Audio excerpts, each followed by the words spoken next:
First line, you know, here.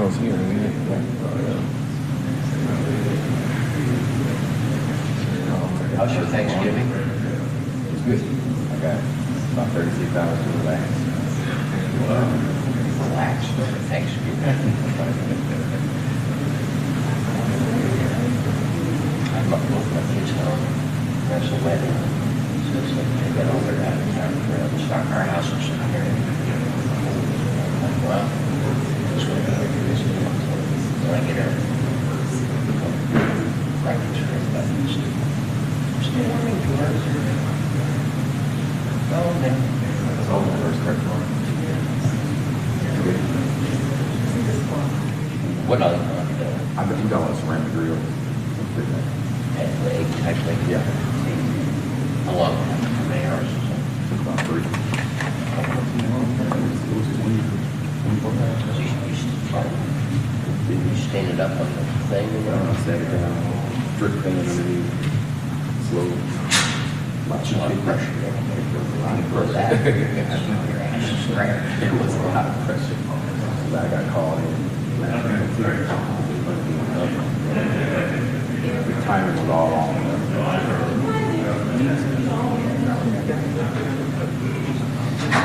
All right, we got one.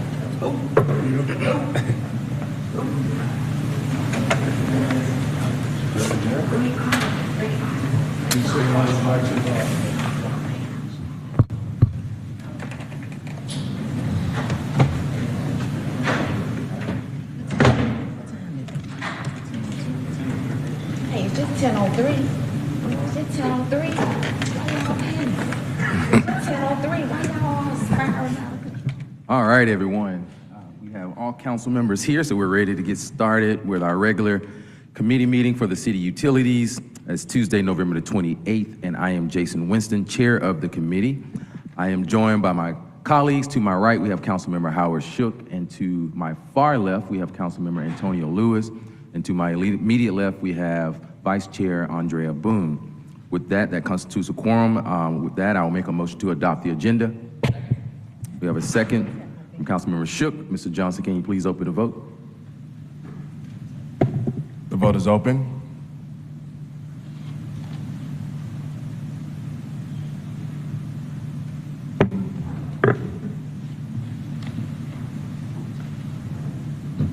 Will everyone please vote?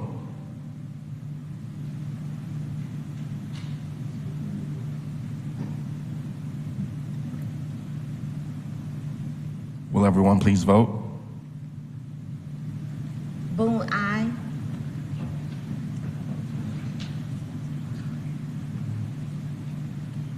The vote is closed. 4 yeas, 0 nays. The agenda has been adopted.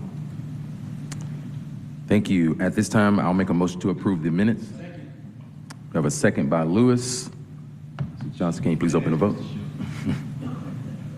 The vote is open.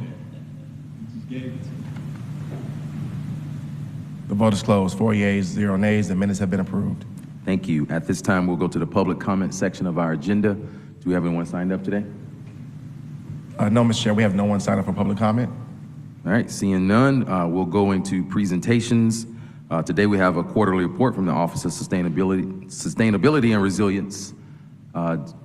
Not seeing CSO Farley. Do we have anyone else from Sustainability and Resilience at this time?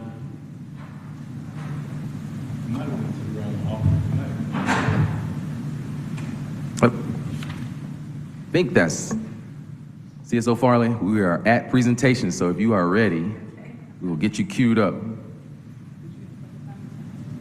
No.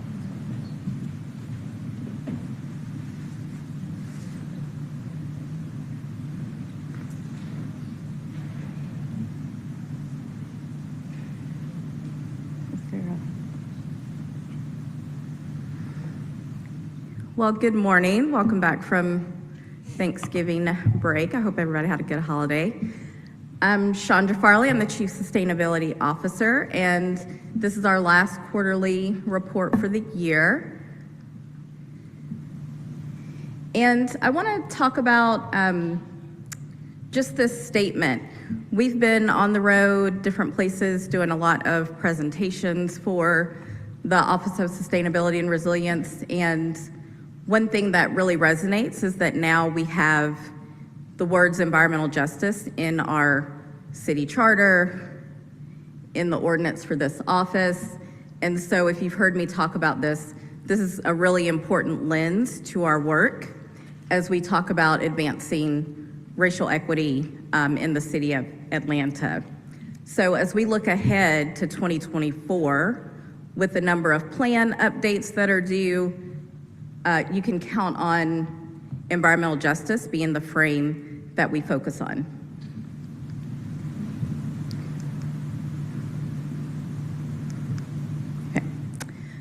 So just team, as I talked about this earlier this year, we really focused on building capacity, program delivery, and building relationships with our departments.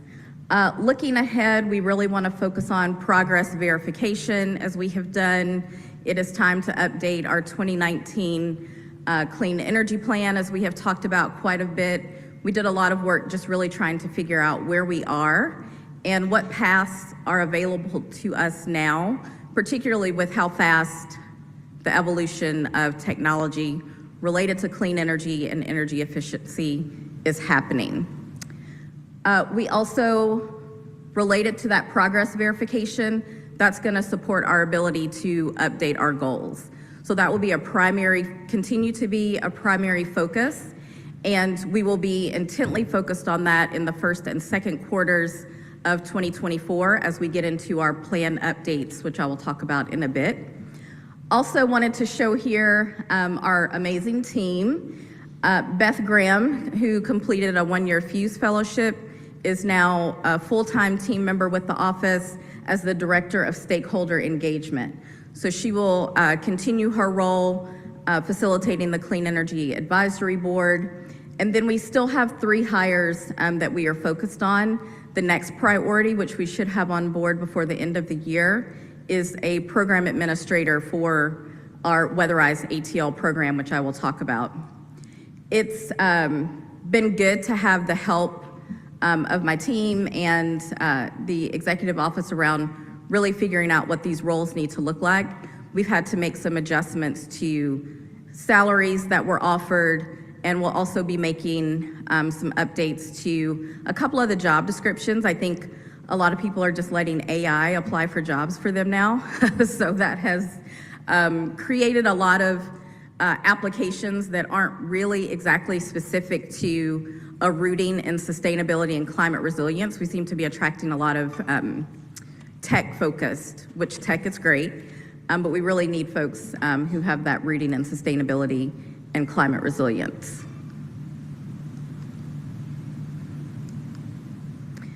And our urban agriculture and food systems team, we always talk about that because that is a partnership between my office, the Office of Sustainability and Resilience, and city planning, mostly operating under the Aglanta program. We have 2 positions that were ending due to some grant funding ending in November. We do have a tentative commitment from Department of City Planning to make those full-time roles. We're very excited about that as we continue to build the capacity for our food systems work to better address food access issues in the city. And we will also be, are still in the process of preparing to hire a new food systems planner that will be in the Department of City Planning. And one of the future goals is to have a food systems planner in a couple of other departments, particularly Parks and Recreation, which is something that our Urban Agriculture Director has been in conversation with in the Parks Department, as that Parks Master Plan, Activate ATL, has quite a few focus areas and places focused on food, where folks are asking for food in parks, whether that be community gardens or like the Browns Mill Food Forest, which was the first food forest. And we actually, this year, one of the ARPA funded agreements, donations that we made was to West Atlanta Watershed Alliance to begin to prepare to develop the second food forest in the city. So that is a lot of the work that our team, some of the work that this team will be focused on over the next year. So just some exciting updates to wrap up the year. We are super excited about our Weatherize ATL program. I've been talking about that since our first report. We just finished up our first phase. Super excited about almost 2,500 doors knocked. And we know that number from 2,500 down to actual potential participant surveys, down to actually who may qualify for a home energy audit, will rapidly start to get smaller as we put on the certain parameters that are necessary to be a part of this program. But we are very excited. Sustainable Georgia Futures has finished up the first phase. Now National Association of Minority Contractors and their technical assistance partner Revalue is focused on a proof of concept. So we have a small sample set of homes that we want to go through the audit and retrofit process probably before the end of January 2024, if not earlier. And that will give us a real good idea of any adjustments that we need to make as we move forward towards our 200 home goal. So this is a great story that was in the AJC. If you haven't seen it, definitely check that out. Also, we have been doing some contractor training and workforce job training as well as a part of this. So National Association of Minority Contractors and my office partnered actually last Friday to talk more about how contractors can grow their business in the clean energy efficiency space. The Revalue team had 3 new contractors sign up to agree to go through the Georgia Power contractor verification process, because we are specifically looking for contractors that are BPI, which is Building Performance Institute certified. So for this particular program, Georgia Power really only has about 2 contractors that serve the entire metro Atlanta area for their programs. So through Weatherize, in addition to addressing home energy retrofits and the opportunity to create healthier homes and lower energy bills, we're also creating a pathway for contractors to grow their business in clean energy and energy efficiency and get training to move forward through that BPI certification process, which then allows them to work on the Weatherize program. So really excited about the components of that as well. Georgia Bright, I spoke about this as well. We are still looking for signups. This is a solar leasing program focused on low, moderate income households. Any household up to a max of $100,000 could be eligible for the Georgia Bright program. You can link to this, you can Google it or link to it from our website. I may have a hyperlink in your presentation, but this opportunity is open right now. We're definitely trying to pair that with our Weatherize program. As people move through the weatherization process to the energy efficiency process, they may then have the opportunity to move on to a solar installation process. So really excited about building our partnership with that. And also opportunity for job training and business development for contractors who are interested in learning more about solar. And I have seen this happen in real time at an event that we were at with Georgia Bright, where we've had contractors come in and say, hey, I'm really interested in learning how to install solar or how to learn how to add this option to my business. So that's been really exciting as we move forward in this renewable energy transition, that we're also bringing business along and creating opportunities for business growth and development. Solar Atlanta, I talk about every time. We are super excited about our Solar Atlanta program. It's officially hitting the 10-year, almost the 10-year mark since this program was first announced. So it's definitely time to look back at where have we been and where are we going? So we're really looking forward to, okay, how are we performing? How much did we save the city from transitioning a portion of our energy to renewable versus paying that fossil fuel-based Georgia Power bill?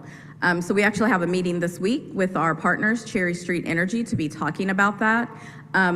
This image of Watch is the platform that we do have access to at the city, so we can actually start looking at in real time how all of our solar installations are performing And we will be working with the Cherry Street team as there's other things that we would like to see. One of the metrics that I think is always really helpful for being able to talk about the benefits of clean energy and how much that actually is in a home's powered context. So sometimes we can say, oh, we have X amount of megawatts of clean energy installed. It's kind of like, well, what does that really mean? We can say, oh, that means the equivalent of powering 300 Atlanta homes or 500 Atlanta homes. So we're really looking forward to working with our partners at Cherry Street and all of our users, as I've talked to a couple of commissioners about, let's really talk about where we are. So again, really focusing on this progress verification where we are with our goals. And as we look ahead, pairing our solar in this new phase with storage opportunities. We actually talked about this during the winter weather exercise and the importance of pairing storage with solar to increase the city's resilience in the face of natural disaster. So when the power goes out, or the generator breaks down, if we've got one of our recreation centers that serves as a warming or cooling center with the option of battery storage, well, then we can continue to run that cooling center, run that warming center or recreation center, even if we don't have power. So that is definitely something we're going to be focused on. Storage is probably cost-wise still where solar was, let's say maybe a decade ago. We haven't met that scale, so it's still a bit costly, but we are definitely looking at all of the federal funding opportunities through the Inflation Reduction Act to look at opportunities to bring that cost down so we can begin to add that into our plans to help us meet our renewable energy goals, but also to help us meet our climate resilience goals and mitigate climate resilience risk to the city. So this is busy, but this is a snapshot of our commercial building energy efficiency ordinance map. There's a hyperlink in your presentation. We wrapped up our 2023 compliance cycle. We're still hovering between usually every year 25 to 30% compliance with this. So all commercial buildings across the city that are 25,000 square feet or more are required to report their energy and water usage to the city through the Energy Star Portfolio Manager platform, and that goes on this energy benchmarking map. So we will be, we're really just trying to communicate more about this. We've had COVID and really trying to get people as they come back to their buildings to, one, remind folks that the city does have this benchmarking ordinance, and be in better communication with our commercial building owners and our municipal, Department of Enterprise Asset Management and Parks, in better communication about what this ordinance means and why it's important to report on this platform. We've been able to have support from one of our GIS teams here at the city in updating this benchmarking map.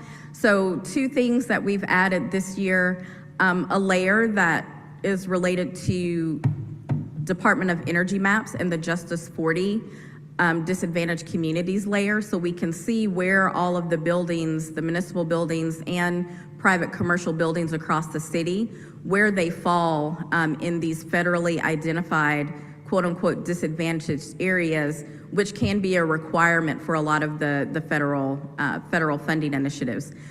We've also added city council districts this year. So you can go on this map and now you can look up your council district and see what kind of buildings, are in your council district, whether municipal or commercial, and see whether or not they are in compliance with the benchmarking ordinance. So we're really excited to stay in partnership with this. The snapshot on the left is communication that we'll be sending out to our building list. And all of those that have been or should be reporting to the city on the ordinance. So I talked about Clean Energy Atlanta. It's always very important to say 100% clean energy for 100% of Atlantans. As we know, clean energy has not been equitably available, and we want to make sure that we are taking that path. And where we are right now, as with our city council adopted targets, we are supposed to be 30% by 2025. We're about 13% of the way there. And so I've talked about this a little bit. Our energy mix is Georgia Power's energy mix. However, our definition of clean at the City of Atlanta, along with many other cities across the state, does not include nuclear. So while Georgia Power's energy mix, they may define as renewable and nuclear as clean. If we did that, we'd probably be at about 28%. So this will be really important as we're looking at updating our goals in 2024 and mapping out our roadmap to how we get to that number. Sustainable Building Ordinance, it's time for an update. It's like all of our plans, it's time for an update. So one of the things that we will be looking at, the city has a Sustainable Building Ordinance that all new construction should be built to LEED Silver. We also had a LEED existing buildings operations and maintenance requirement for existing buildings, which we really need to look at. That can be a really heavy process. So as we begin to prepare to look to update the Sustainable Building Ordinance, we will be using one of our federal formula funding federal grant opportunities, the Energy Efficiency Conservation Block Grant Program, to work with Department of Enterprise Asset Management and allocate some of those dollars to actual retrofit projects of a couple of sample buildings. And so we worked with Georgia Power to identify our worst performing buildings in our municipal portfolio. Fire station number 21 came up as one of those. So we've been working with one of our city partners, 2KB Energy Services, Department of Enterprise Asset Management, on a retrofit list. And so we'll be allocating some of the dollars from that federal funding to make the upgrades in Fire Station 21. And then that's also gonna help us define, okay, well, what kind of certification or verification around energy efficiency, clean energy should we be looking at? Perhaps it is just Energy Star score, which we should already be doing because of the commercial benchmarking ordinance. And the Energy Star is on a very simple 0 to 100 scoring system. So perhaps that's what we implement. But what we are trying to demonstrate is that it doesn't have to be one thing. We need to decide on what is best for city operations, what is best for our facilities team, and that will also give us the ability to make sure that we're staying on top of our goals and being in compliance with our city ordinances. So we'll look at Fire Station 21, and we're also going to look at the Wellness Center. The Wellness Center did come up as one of our worst performing buildings, but we realized later why is because it's not the only thing in that building across the street. So it's actually had some upgrades fairly recently, but we're going to work with another firm, the Dragon Group, to help us move towards a Fitwell certification. So Fitwell is a certification more focused on health and wellness of buildings. So we'll be able to go through that process, also identify some recommendations. And with these two sample sets of buildings, we're going to come up with sort of a menu that we can then have a conversation with Enterprise Asset Management about, and all of our other departments that are building facilities, have facilities in the plan.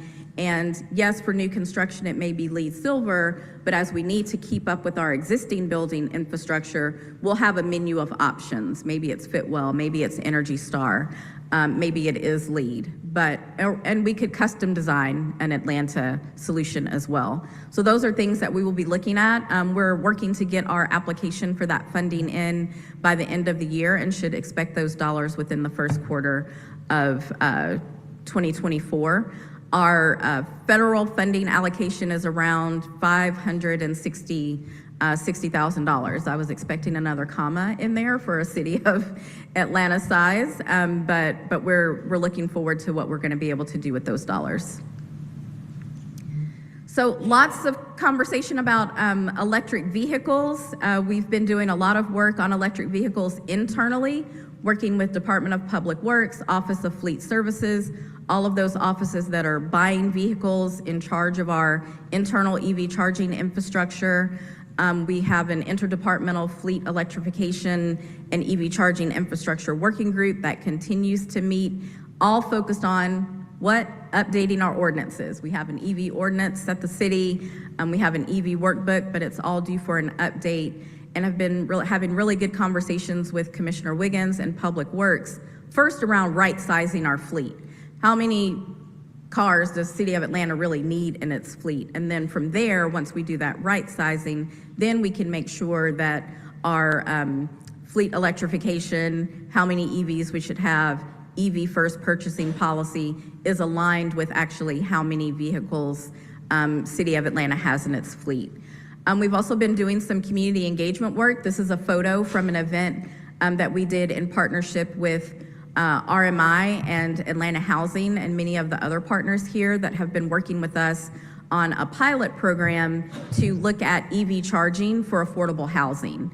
So the goal of that program is to identify a property or two and take them through the full process of from planning to actually implementation and deploying EV charging in partnership with some of our affordable housing properties around the city. So this event actually took place over a couple of days at 3 different properties. We had Integral, Columbia Residential, Atlanta Housing, and so we're really appreciative of that partnership.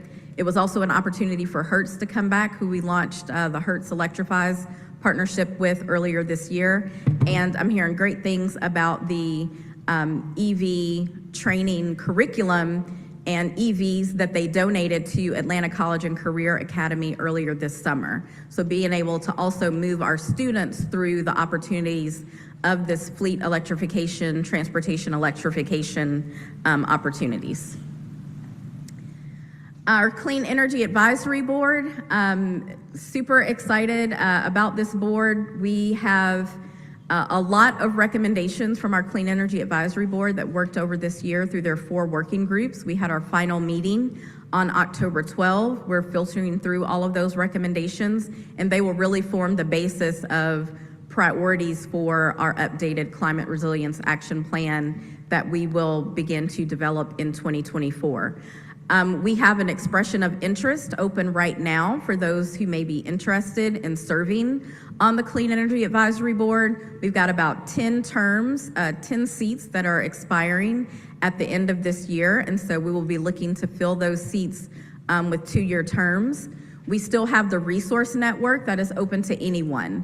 So the public is always welcome to join Clean Energy Advisory Board meetings, to join a working group. That is our way to make sure we are bringing in more voices into this process. So combined with that feedback from the Clean Energy Advisory Board and the 60+ recommendations we got from community members and partners during our Sustainability Innovation Lab in August, we have a really strong base of recommendations to begin to update and develop our Climate Resilience Action Plan for 2024. Also wanted to talk about a little bit more about Aglanta. Saw many of you at the NLC dinner, which was great. The day before that, our Aglanta team hosted a mobile tour around the city. They went to Truly Living Well, they went to the food forest at Browns Mill, to the municipal market. And so this is just a good reminder of our fresh food access map that we have. That we'll be going through an update. And also the Aglanta team is looking hard at its Aglanta Grown program that allows local growers and urban farmers to lease land from the city. So we're going through some updating with that process. It's been a pilot, doing some formalizing and some updating. So really excited about the work ahead for our Aglanta team related to these partnerships, updating our things like farm stand ordinance, the Aglanta Grown program, and developing the city's first comprehensive food systems plan. And this is just a snapshot I like to continue to include from our federal funding roadmap. We are still waiting on announcements from the Charging Fueling Infrastructure Grant. I talked about the Energy Efficiency Conservation Block Grant. There's actually a call I'll be headed to now around the Climate Pollution Reduction Grant. So lots of opportunities related to the federal funding and competitive grants, as well as new opportunities like direct pay that now allow, through the Inflation Reduction Act, local governments and nonprofits to take advantage of tax credits from clean energy projects that cities in the past have not been able to take advantage of. So this has a potential to be another revenue stream for the city, to generate dollars back from our investments on renewable energy projects. So have appreciated the partnership of Department of Finance in working through some of these opportunities, and looking forward to digging in more into that in 2024. And so just as we go forward, I always like to remind us of the mayor's goals and priorities related to sustainability and climate resilience.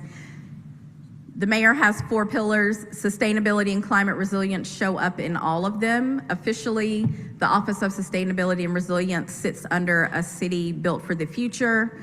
Urban agriculture and food systems and food insecurity work sits under a city of opportunity for all.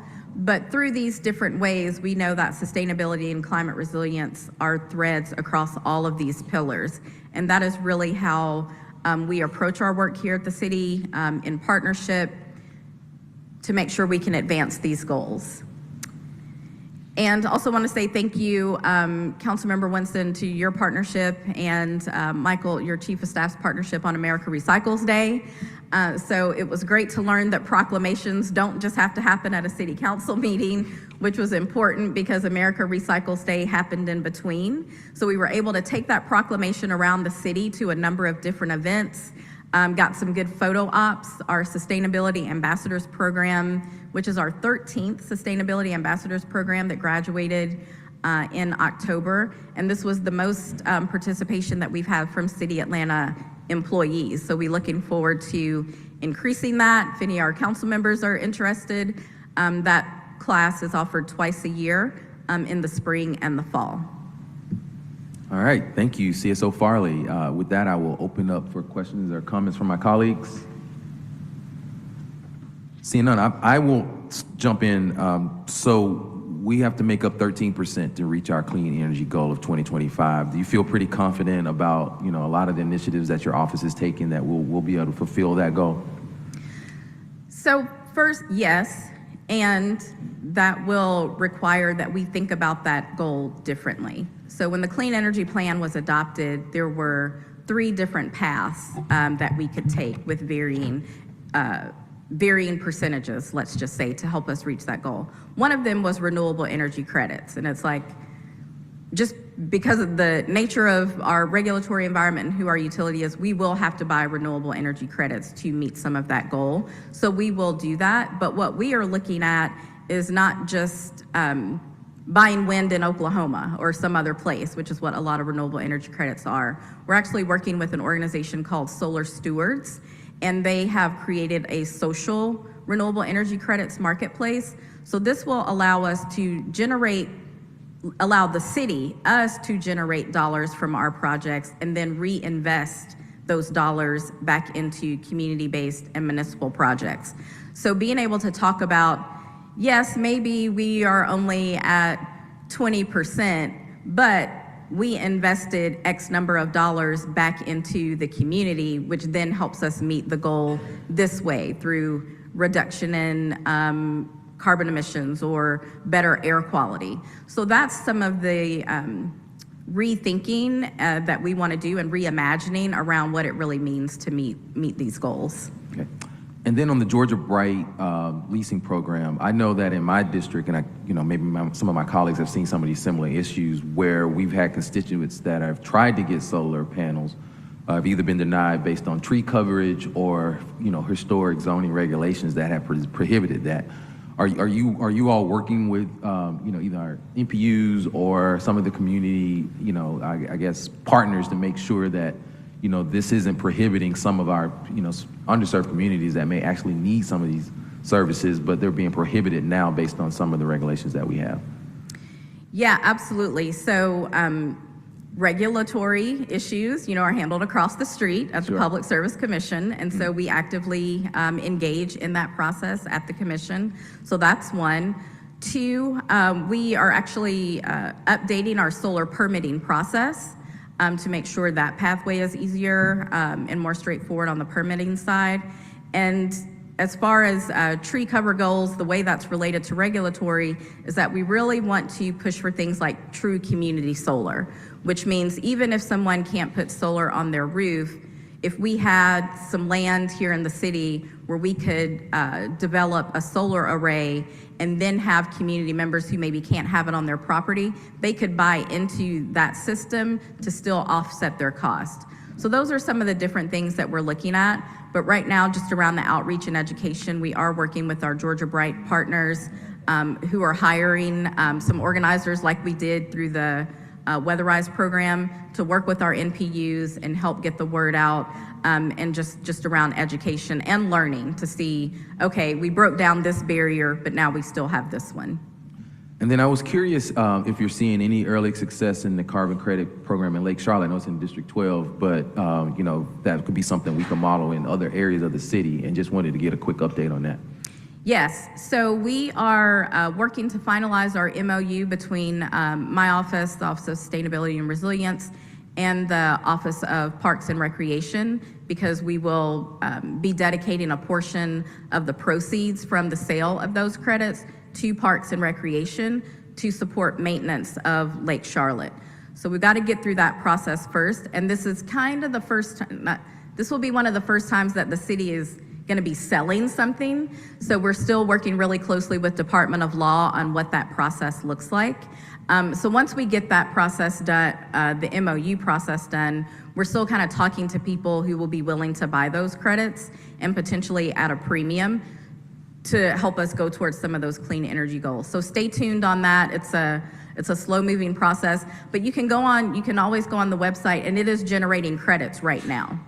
So you'll see that number start to tick up. And then over the first or second quarter, we should be closer to having a decision around the city's process to be able to sell and then receive the dollars. Okay, and then lastly for me, I know that typically Georgia Power rolls out a grant program for people to be able to use for various, I'm thinking it was last year was energy efficient upgrades to homes.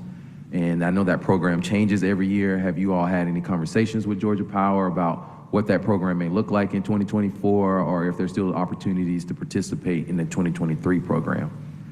Yes, so Georgia Power's programs run on that 3-year regulatory cycle in front of the commission. So their current programs will run through the end of 2025. Okay. We are working directly with them on the Weatherize program, because with our limited funds with Weatherize, if people can get their free audit through Georgia Power, please go ahead and do that. And then we're directly plugged in. So we're working really closely with them on that. And yes, there is a quarterly working group that we engage in at the commission and with the company called the Demand Side Management Working Group. And that meets quarterly, and that is where we as the city and other partners are able to offer program design recommendations to the commission on that, get updates directly from the company on how those programs are performing. And so we are in the second year of that 3-year cycle right now. The third year will be program planning, and that is the actual integrated resource plan. So we will continue to be engaged in that process and offering improvements to their program into those program designs. Okay, thank you. Councilman Lewis, all right, any other comments or questions from my colleagues? Well, thank you. It was great to have our first quarterly updates this year from the Office of Sustainability and Resilience, and looking forward to more great updates next year. So Awesome, thank you. All right. Colleagues, we have been getting emails and questions, and specifically last week in full council about community access media, Channel 26, and so if you'll indulge, I've asked Deputy Chief of Staff Austin Wagner just to give us a quick update on Channel 26 and community media television. Morning, council members. Austin Wagner, Deputy Chief of Staff.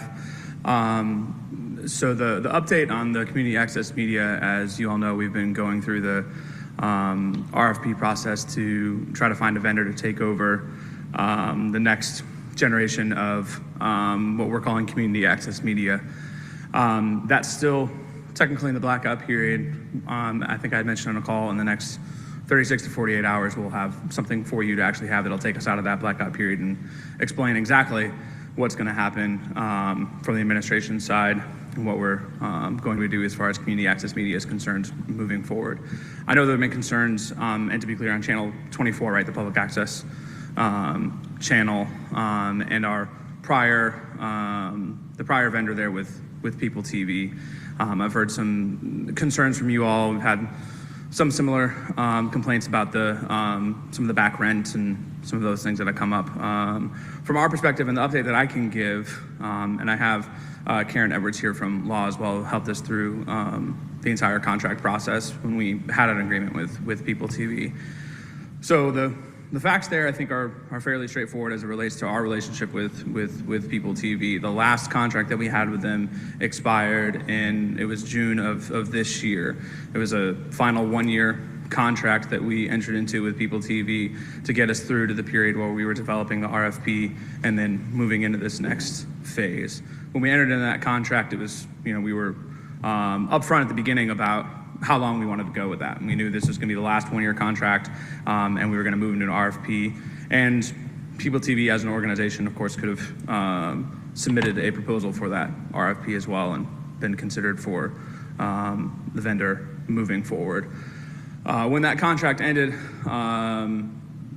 we, from the city side, and I can let Law, talk about any of the legal ramifications, but our agreement with People TV ended at that point, right? We had paid everything from the city had agreed to pay, what People TV had agreed that they were going to get paid from the city, and we've heard some of the same complaints about, the back rent issues there from the city's perspective, and that's a private contract between a vendor, from the city that, the city has a vendor, right? But People TV is a private organization. They made an agreement with the landlord for their rent. Whatever happened on that, city is not a party to that agreement.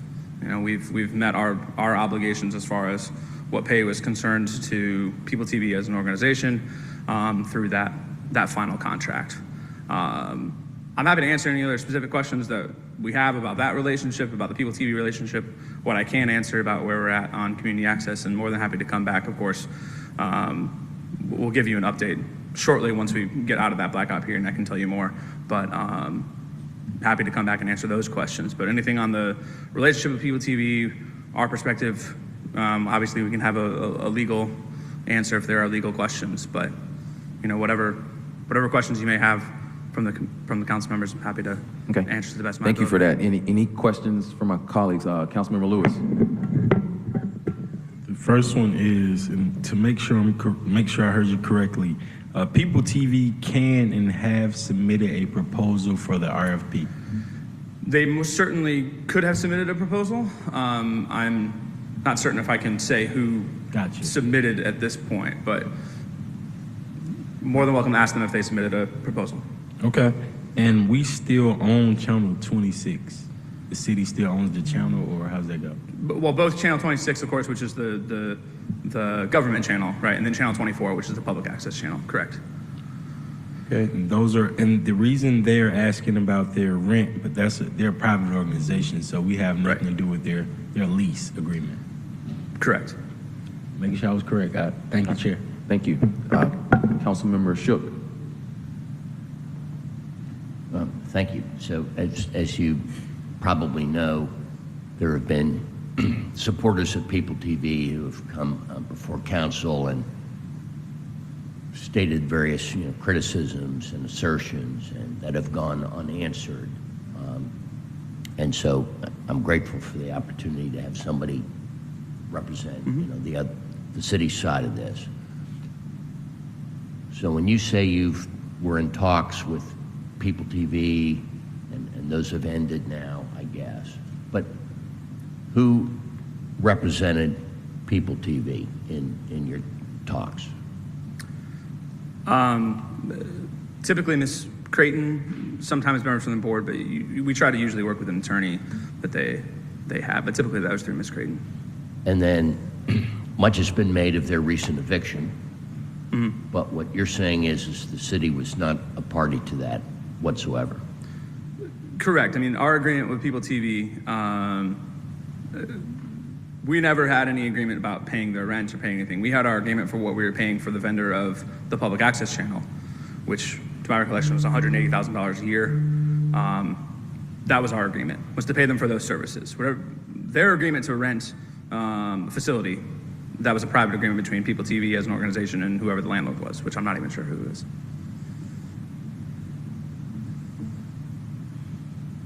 But the city's relationship with People TV isn't completely over, is it? As of now, I would say technically it is, right? We don't have a contract with People TV at this point. Well, all right. Are there any pending discussions going on with any entity of the city and People TV? Not to my knowledge.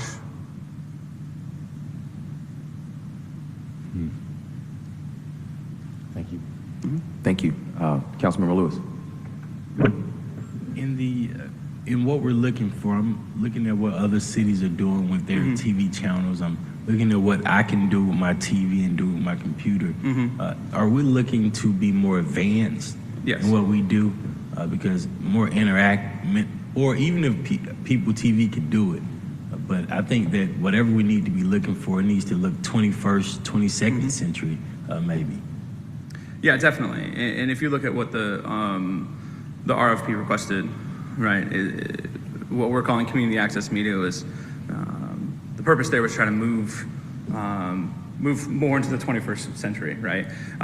Continue with operation of the cable channel, right, with Channel 24, so people can access that way, but also create a larger platform so that people who don't have cable, they're not accessing Channel 24, they've cut the cord, they have some other option, they can access content in other ways. So ideally, whatever vendor would be able to provide content on, digital platforms as well.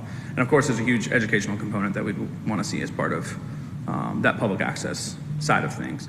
But the same holds true with, I will say, with Channel 26 as well, right? And part of what, separate discussion than this specifically, of course, but with the upgrades that we're proposing and wanting to try to complete for the control room, we'll also try to move closer to more digital access. If that's an app on TV, if that's an app on, the set-top boxes, and provide more ways for people to connect and engage outside of just the traditional cable channel. Thank you, Deputy Commissioner. Deputy Chief of Staff. Deputy Chief of Staff. That's all right. A lot of letters, a lot of things. Yeah, it's fine. So you mentioned that the contract with People's TV ended in June. Correct. Can you speak to any advance notice that was given to them about, the rebid process and their contract being ended? Yeah, so as I mentioned, the agreement that was made, and when we entered into the contract in June, it was made very clear from our side that this was intended to be a one-year contract. It was, I think, technically an extension of the prior contract, but as part of that contract, there's no, our notice, we gave them notice prior to the end of the contract, but there was never any intention of moving beyond that, right? So there's no notice requirement necessarily of how far in advance we needed to tell them when the contract was ending. It was made clear that unless something changed, the contract was ending in June. Unless there was a process to extend, the contract was ending in June. Okay, so just want to reiterate a couple of clear points. Their contract ended in June. The city had no purview or any control over their lease of their offices, which was a decision that was independent of the city. And they had every right to, enter the bid for the new RFP. Correct. Okay. No further questions for me. Thank you. I appreciate you coming in last minute to give us an update, and we look forward to getting the, whatever information that you can provide us in the next 24, 30, Yeah, we will 36 soon. hours. All right. Thank you. Thank you, colleagues. With that, we will go back to our regular agenda. We have several items on the consent agenda for a first reading. So we'll ask Mr. Johnson to please sound those items. Consent agenda, section G, ordinance for first reading.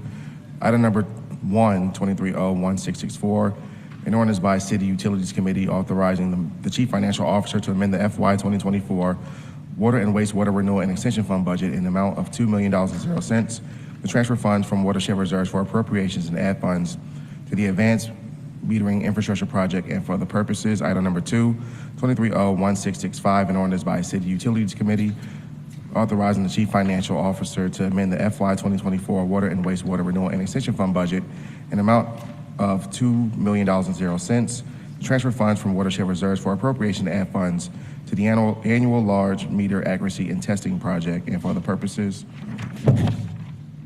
Item number 3, 23O1666, an ordinance by City Utilities Committee authorizing the Chief Financial Officer to amend the FY 2024 Water and Wastewater Renewal and Extension Fund budget in the amount of $6 million and 0 cents to transfer funds from watershed reserves for appropriations and add funds to the Water Distribution System Improvements Project and for other purposes. Item number 4, 23O1667, an ordinance by City Utilities Committee authorizing the Chief Financial Officer to amend the FY 2024 Series 2021 Water and Wastewater Commercial Paper Notes budget in the amount of $4,500,000 and 0 cents to transfer funds from the Series 2021 Water and Wastewater Commercial Paper Notes for appropriations to add funds to the Vehicle and Heavy Equipment Project and for other purposes.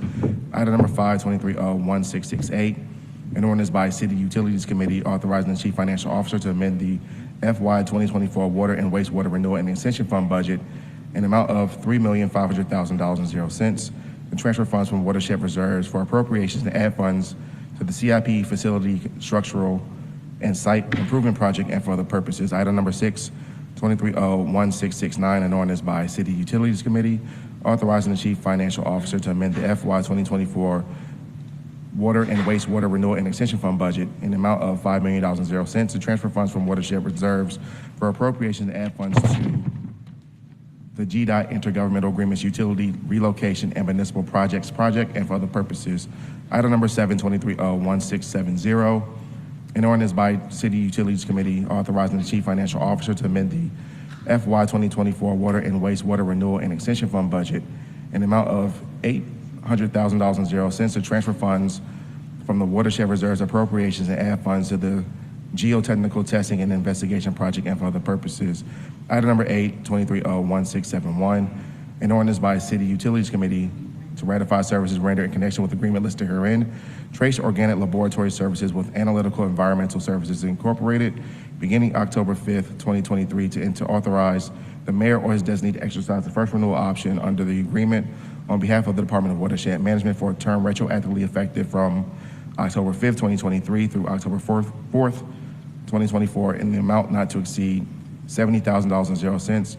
All contracted work will be charged to and paid from the fund, department, organization, and account numbers listed herein and for other purposes. Item number 9, 23O1672, an ordinance by City Utilities Committee authorizing Chief Financial Officer to amend the FY 2024 Water and Wastewater Renewal and Extension Fund budget in the amount of $3,500,000 and 0 cents to transfer funds from watershed reserves for the appropriation to add funds to the large diameter sewer and tunnel cleaning program and for other purposes.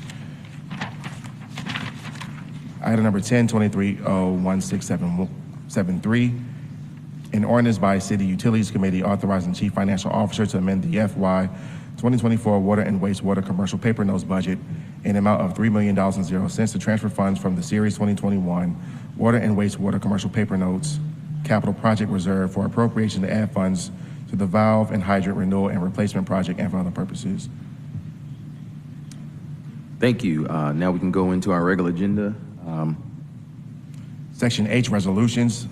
Item number 11, 23R4573, a resolution by City Utilities Committee authorizing the mayor or his designee to execute the Fourth Amendment to Agreement FC 8919 Annual Contract for Security Guard Services with Thorpe Building Services Incorporated, All-in-One Security Services Incorporated joint venture on behalf of the Department of Watershed Management, the Department of Transportation, and the Department of Public Works to extend the term of the agreement for a period of 90 days effective December 14, 2023 through March 13, 2024, in amount not to exceed $2,049,000 and 0 cents. All contract will be charged to and paid from the fund, department, organization, and account number listed herein and for other purposes. Thank you.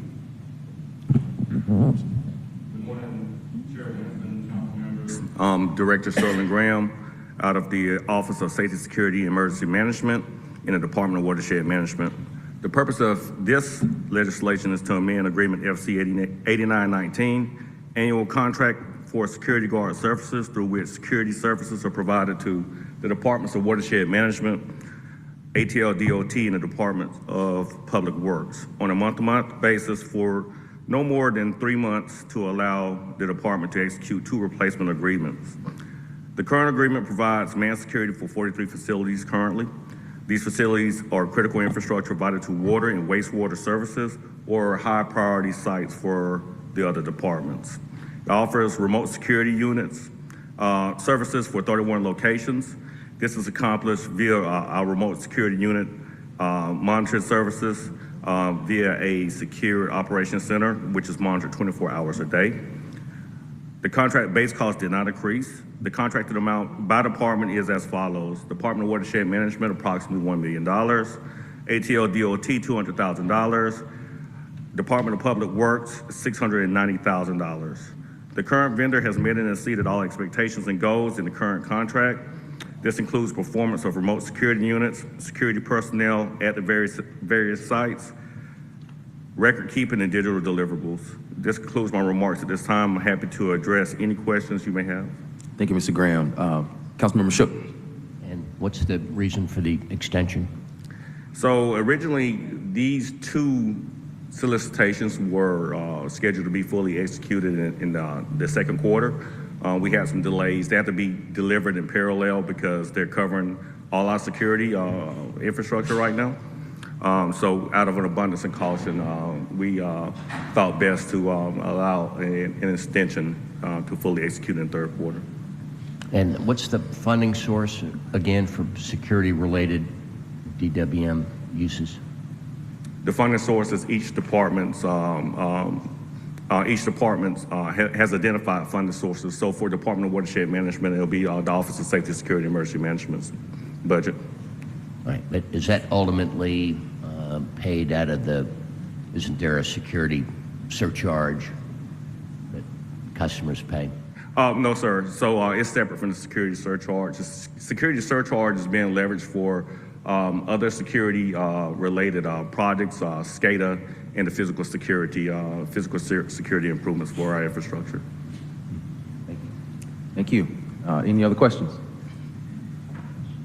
With that, we have a motion to approve by Shook. I'll second. If you could please open the vote. The vote is open.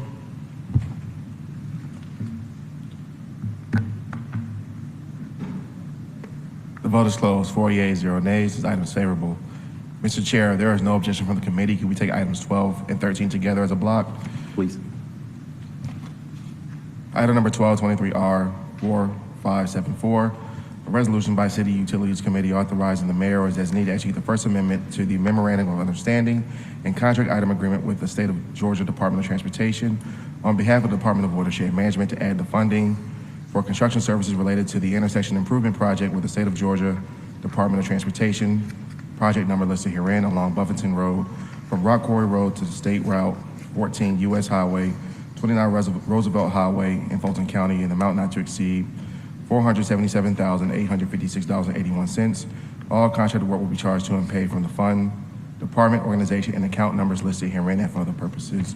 Item number 1323R 4575, a resolution by City Utilities Committee authorizing the mayor or his designee to execute the First Amendment to the Memorandum of Understanding and Contract Item Agreement with the State of Georgia Department of Transportation on behalf of the Department of Watershed Management to add funding for construction services related to the Georgia Department of Transportation's road widening project number listed herein, County Road 1385 Buffington Road from Royal South Parkway to Rock Quarry Road in Fulton County in amount not to exceed $321,124.92.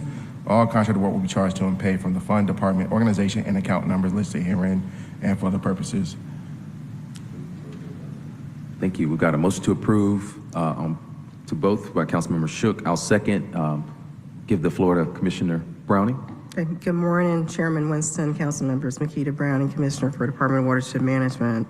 Purpose of these legislations is to request additional funds in the amounts not to exceed that have been requested for construction services related to GDOT's road widening projects within the vicinity of Buffington Road, Royal Park, South Parkway, and Rock Quarry Road. GDOT is sponsoring road widening projects along the location. Previous legislation 20R 4124 authorized certain amounts for these projects for construction services. However, the project's bid cost exceeded the engineering cost estimates. Therefore, additional funds are needed for construction services. DWM has certain existing facilities that present a utility conflict for the projects, and to mitigate these conflicts, DWM scope consists of generally installing and relocating or adjusting water pipes, water service lines, meters and vaults, water meters and valves. To expedite the staging of the construction and minimize service interruptions, it is in the best interest of the public to include DWM utility adjustments in GDOT's construction projects. Subject to your questions, that completes my briefs. Councilmember Lewis. And is what part of Buffington Road is Atlanta? Maybe I'm just confused. And so there's a portion that's Atlanta there's a portion that is in the city of South Fulton, but we have assets and we serve that community. Okay, gotcha. Yeah. Gotcha. Yeah. Thank you. Thank you. Thank you. There was a motion to approve to both by Councilmember Shook, and then I was the second. Could you please open the vote? The vote is open.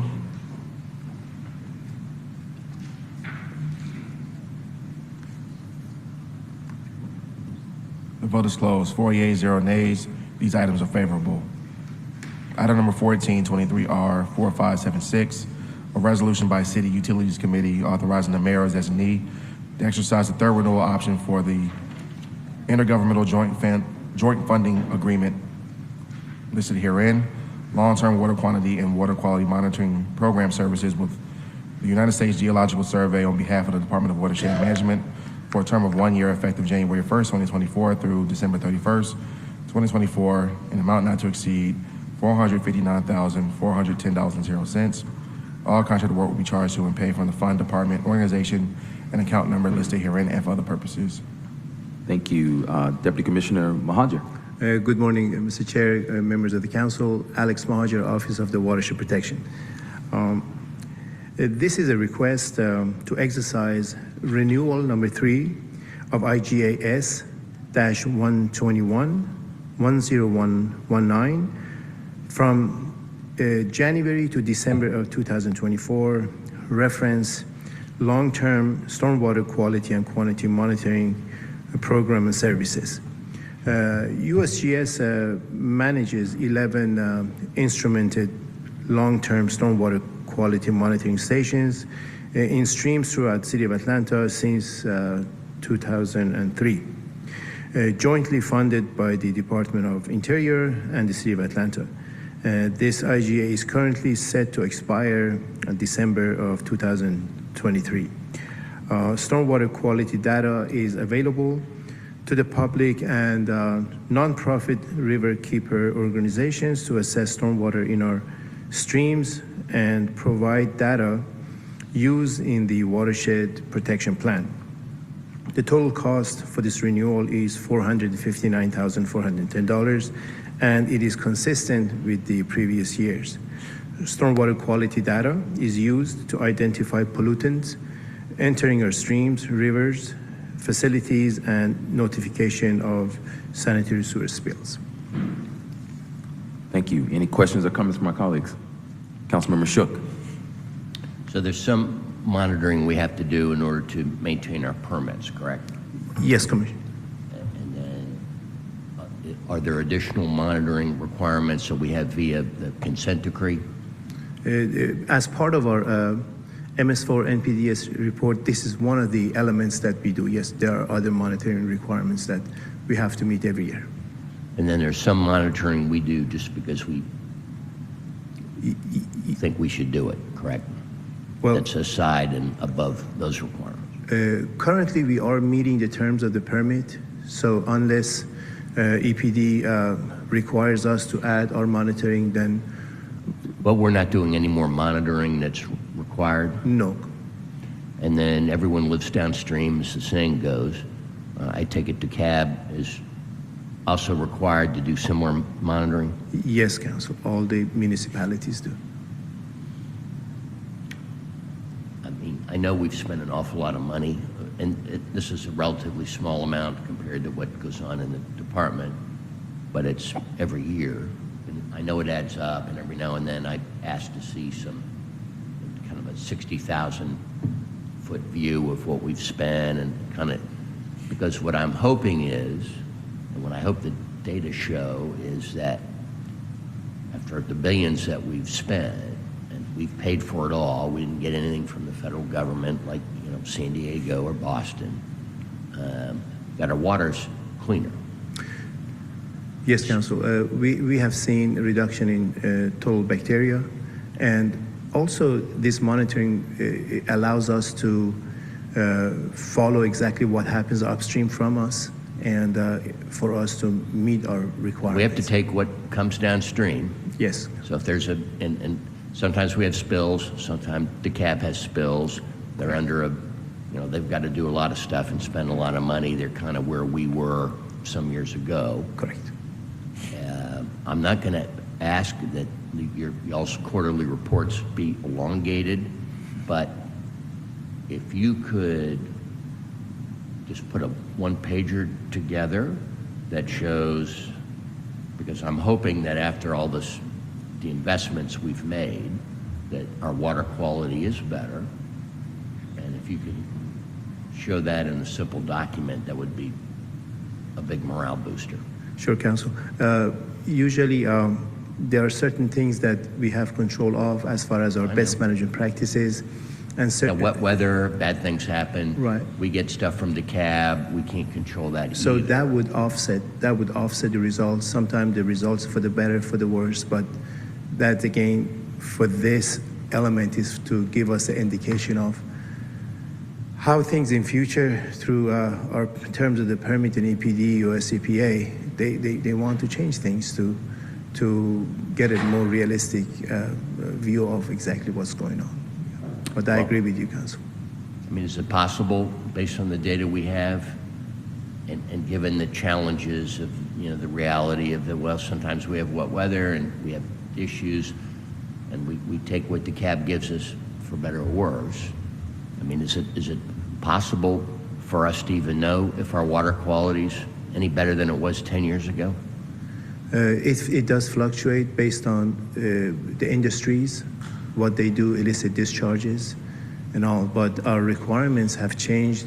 I've been part of this since early 1992 with Georgia EPD, and the requirements are stringent as time goes on, but there are certain things that it happens that is beyond our control, such as illicit discharges and all that, and practices of businesses. That's how we, as part of our business, as our part of our permit, we're monitoring these hotspots, these businesses, to make sure that we reduce the introduction of the pollutants to the waters of the state. Okay. So, and I understand the difficulties that you have to live with regarding my question, but my question remains. I would like to think on behalf of all the ratepayers who, and we get soaked more than, and especially when you put in the penny, we're number one. Seattle may be number two, I don't know, but we're number one. I'd like to think, because we've spent millions on this. Correct. Millions. And we don't know if our water quality is any better? Council, We're just testing because we have to test? Right.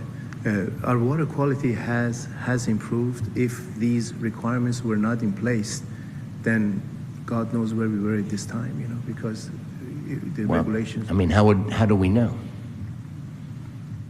And Commissioner, you and I have kind of chased each other around the kitchen table on this before. So. Yeah, and you know, kind of echoing what Deputy Commissioner Mahajer is saying. I've been involved with the Clean Water Atlanta program in city for over a decade, and we do routine water quality sampling across all our major streams, tributaries, and creeks across the city. Due to reduction in SSOs based on the massive amounts of improvements that we've done across the city to our water and sewer infrastructure. There has been some great strides and improvements in water quality across our creeks and streams. So we can definitely share that information with you in a tabular form to show trend data and how things have improved. I mean, I think you've got a good story to tell in there. Yeah, absolutely. So, Yeah. I'm going to kind of work to pull it out because I think there's some good news in there, and I think we'd all feel better for seeing it. But thank you. Absolutely. Thank you. With that, I'll make a motion to approve. Second. I have a second by Boone. Can you please open the vote? The vote is open.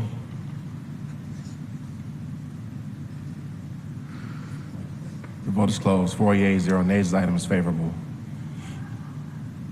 Item number 1523R 4577, a resolution by City Utilities Committee authorizing the mayor or his designee to execute the First Amendment to intergovernmental agreement with the Metropolitan Atlanta Rapid Transit Authority on behalf of the Department of Watershed Management to increase the amount to be refunded to the City of Atlanta for MARTA's Summerhill Bus Rapid Transit Project in an amount not to exceed $669,636.00 and for other purposes. Good morning, Chairman Winston, council members, Nikita Browning again, Department of Watershed Management. Purpose of legislation to amend the intergovernmental agreement pertaining to the MARTA Summerhill Capitol Avenue Bus Rapid Transit Project, specifically concentrating on the adjustment of water infrastructure for the amount that has been requested. MARTA has put forth a proposal for a design bid project, namely the Summerhill Bus Rapid Transit, which spans from Atlanta Beltline on the southern extremity to downtown Atlanta. Key components of this project encompass transit signal prioritization, the establishment of both exclusive and shared travel lanes, and the installation of new bus shelters and platforms at 16 designated stops along the route. DWM is tasked with relocating approximately 140 linear feet of 24-inch and approximately 260 linear feet of 12-inch water transmission mains, fire hydrants, and water facility infrastructure in several locations along Hank Aaron between Haygood Avenue and Fulton Street within the jurisdiction of Atlanta. To facilitate adherence to Federal Transit Administration schedule and secure funding from MARTA, a proactive request was submitted to DWM for the relocation of utilities ahead of the scheduled construction commencement. That was in September. MARTA has formally committed to reimbursing the city for 100% of the actual cost incurred by DWM in both engineering and construction activities associated with design and relocations, subject to your questions. So I have one quick question. I know this is primarily in District 1, this project, and while we're being reimbursed by MARTA, it kind of feels like we're still kind of on the hook for it, since it's a MARTA project that's happening for the city. And so I'm just curious, $700,000 seems like a big number to be off in terms of project costs. Is there a little bit more detail into how we got to such a big number? Don't have the details, haven't looked at the revised cost information that precipitated this, but I will say that inflationary market conditions are contributing to a lot of cost increase across all projects, whether it's linear or vertical. And so we are doing the work ourselves. We have set prices from our contractors. And so we're just happy that MARTA is committed to reimbursing us 100% for what we're spending. All right, I know there's been some cost cutting on this project. I'm just hoping that we don't see any additional cuts for the project. But with that, I'll make a motion to approve. Second by Shook. Can you please open the vote? The vote is open. The vote is closed. 4 yeas, 0 nays. Item is favorable. Mr. Chair, that concludes our legislative items for today. Thank you. With that, we'll take any parting words from my colleagues. Vice Chair Boone. Yes, thank you, Mr. Chair. I would like to thank the Department of Watershed Management, the Commissioner Makita Browning. I would like to thank Mr. Graham, Ms. Bozeman, Mr. Lewis, who came out on last Tuesday to help us serve over 1,200 families in Southwest Atlanta, braved the weather, and helped organize so many different volunteers. Thank you for giving back to this community. Thank you. Any other comments? Seeing none, we stand adjourned. Thank you.